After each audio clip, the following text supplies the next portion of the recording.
Bonjour, nous allons à la rencontre de Joëlle, qui est conseillère pénitentiaire d'insertion et de probation. Suivez-moi.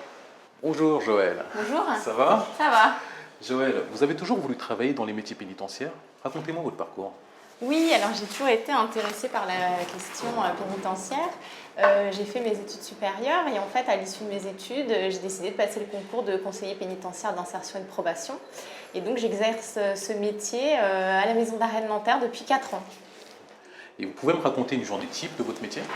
Alors, c'est difficile parce qu'il n'y a pas vraiment de journée type.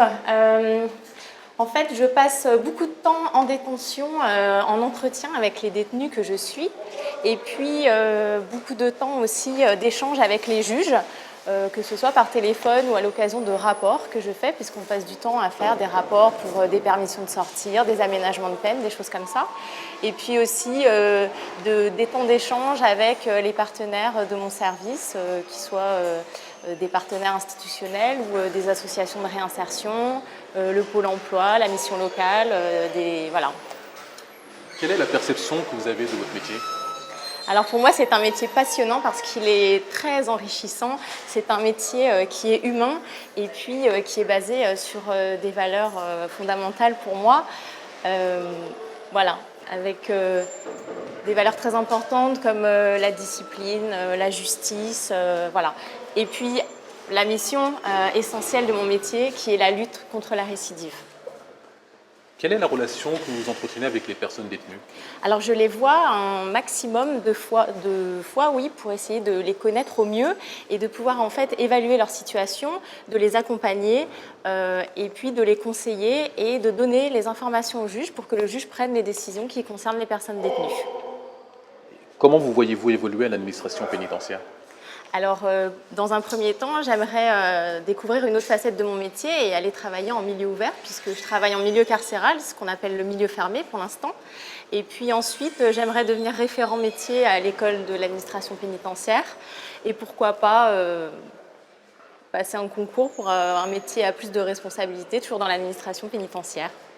Selon vous, quelles sont les principales qualités pour effectuer ce métier?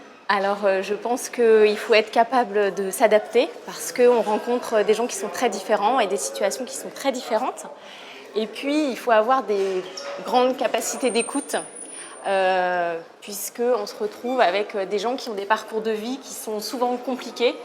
Et voilà, il faut écouter pour pouvoir connaître et évaluer les personnes. Tout ça, toujours dans un but de prévention de la récidive et de réinsertion. Quel conseil donneriez-vous à une personne qui aimerait faire ce métier? Alors, je lui conseillerais de bien faire le point sur ses motivations et puis de se renseigner peut-être un peu sur le milieu carcéral pour être sûr de choisir le bon métier parce que c'est quand même un métier qui est assez spécifique dans lequel il faut être capable de prendre du recul sur les choses et puis toujours ces qualités d'écoute, de rigueur, voilà. Et quel est le mot qui décrirait le mieux votre métier? C'est la justice, évidemment. Merci beaucoup, Joëlle. De rien. Si vous voulez découvrir la richesse et la diversité des métiers pénitentiaires, suivez-moi.